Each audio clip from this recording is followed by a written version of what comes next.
राष्ट्रवादी काँग्रेस पुन्हा एकदा चर्चेच्या केंद्रस्थानी आली आहे। प्रदेशाध्यक्ष सुनील तटकरे आणि ज्येष्ठ नेते प्रफुल्ल पटेल यांनी मुख्यमंत्र्यांची घेतलेली भेट, त्यानंतर पार्थ पवारांची मुख्यमंत्री भेट आणि आता पुढारी न्यूजच्या हाती लागलेलं एक पत्र।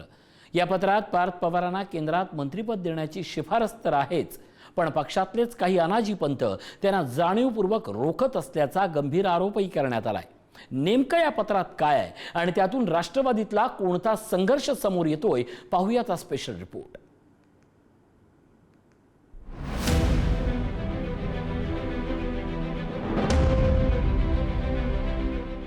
अजित पवार यांच्या निधनानंतर राष्ट्रवादी काँग्रेसमध्ये नेतृत्वाची मोठी पोकळी निर्माण झाली। सुनेत्रा पवार यांनी पक्ष आणि उपमुख्यमंत्री पदाची धुरा स्वीकारली। पार्थ पवार यांची राज्यसभेवर वर्णी लागली, मात्र त्याच वेळी पक्षातील काही वरिष्ठ नेत्यांमध्ये नाराजी असल्याच्याही चर्चा राजकीय वर्तुळामध्ये सुरूच राहिल्या। मुळात पार्थ पवार आज राज्याच्या राजकारणात कोणीही नाही। आधी त्यांना काहीतरी व्हावं लागेल आणि मग त्यांना मंत्रिपदाची संधी द्या अशी मागणी एनडीएकडे करता येईल। आज प्रसंग अजितदादांच्या निधनानंतर 40 आमदार नक्की कोणाबरोबर आहेत? तटकरे आणि पटेल हे सुनेत्रा पवार यांना न सांगता मुख्यमंत्र्यांना भेटतात। त्याचा जाब जर जाहीररित्या विचारला जात असेल तर त्या पक्षात काहीतरी गडबड आहे।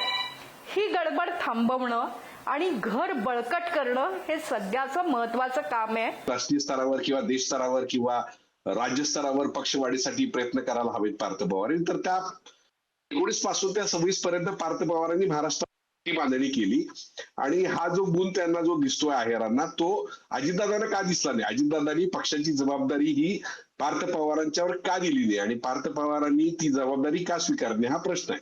म्हणजे जे गुण आहेत ते आजोबांना दिसलेत, वडिलांना दिसले नाहीत, ते कार्यकर्त्यांना दिसले। याच्या स्वतःला एक आश्चर्य वाटतं। नेमकं तरुणांसाठी काय पाहिजे, काय नाही पाहिजे। मी तरी काय कुठं त्यांची मुलाखत, त्यांचं ट्विट, त्यांचं काहीतरी एखादं कॅम्पेन किंवा असं काही पाहिलेलं नाही आहे। त्यामुळे ते मंत्रिपदानंतर पक्ष कसा वाढवणार असं सगळं। अशातच 14 जुलैला प्रफुल्ल पटेल आणि सुनील तटकरे यांनी मुख्यमंत्र्यांची भेट घेतली आणि त्यानंतर अनेक राजकीय तर्कवितर्कांना उधाण आलं। मात्र पुढारी न्यूजच्या हाती लागलेल्या एका पत्रामुळे या भेटीला वेगळंच राजकीय महत्त्व प्राप्त झालंय। हे पत्र आहे 13 जुलैचं। यात प्रदेश उपाध्यक्ष उदयकुमार आहेर यांनी पार्थ पवारांना केंद्रीय मंत्रिमंडळात कॅबिनेट मंत्री म्हणून शिफारस करण्याची मागणी सुनेत्रा पवार यांच्याकडे केली आहे। प्रत्येक राजकीय पक्षाला घराणेशाहीची परंपरा आहे, त्यामुळे मंत्रिपदासाठी पार्थ पवार यांचं नाव पुढे येणं क्रमप्राप्तच होतं। पण पक्षातला विरोध पाहून दुसऱ्या गटाला जो संघर्ष करावा लागतोय, त्यावरून पार्थ पवारांच्या मंत्रिपदाची मागणी ही आता फक्त कुजबूज राहिलेली नाही, हे मात्र नक्की। हे पत्र केवळ शिफारसीपुरतं मर्यादित नाही, तर तब्बल 8 मुद्द्यांच्या द्वारे पार्थ पवारांना केंद्रात संधी का द्यावी याचं सविस्तर विवेचन करण्यात आलंय।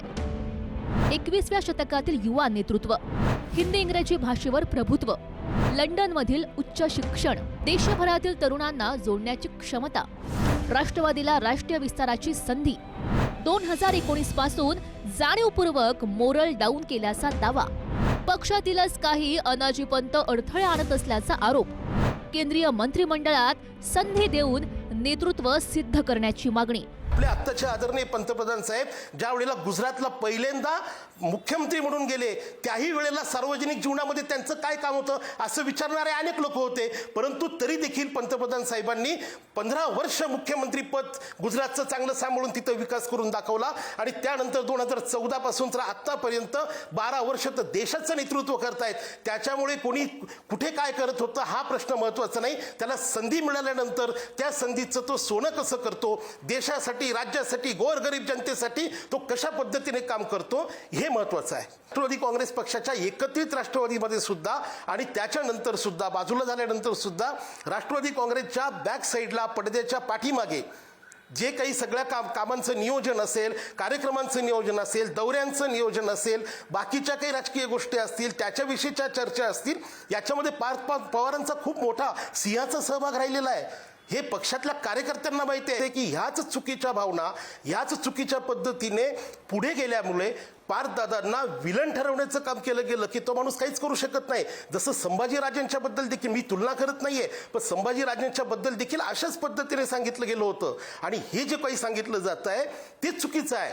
जोपर्यंत आपण त्यांच्या जवळ जात नाही, जोपर्यंत आपण त्यांची माहिती घेत नाही, जोपर्यंत आपण त्यांच्याविषयी जाणून घेत नाही, त्यांच्याशी संवाद साधत नाही, तोपर्यंत त्यांच्याविषयी केलेलं अशा पद्धतीचं स्टेटमेंट हे मला असं वाटतं की हे पार्थदादांवर अन्याय करणार आहे. सुनील तटकरे यांनी मात्र इतर कोणत्या नाही तर खासदार म्हणून प्रलंबित प्रश्नांसाठीच मुख्यमंत्र्यांची भेट घेतल्याचा पुनरुच्चार केलाय.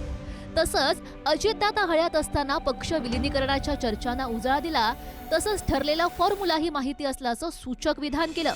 खासदार सुप्रिया सुळे यांनी मात्र तटकरेंनी आधी फेटाळलेल्या दाव्यांची आठवण करून दिली. स्वर्गीय अजितदादा असताना विलिनीकरणाची चर्चा झाली होती का? तर झाली होती. ती अखेरच्या टप्प्यात गेलेली होती.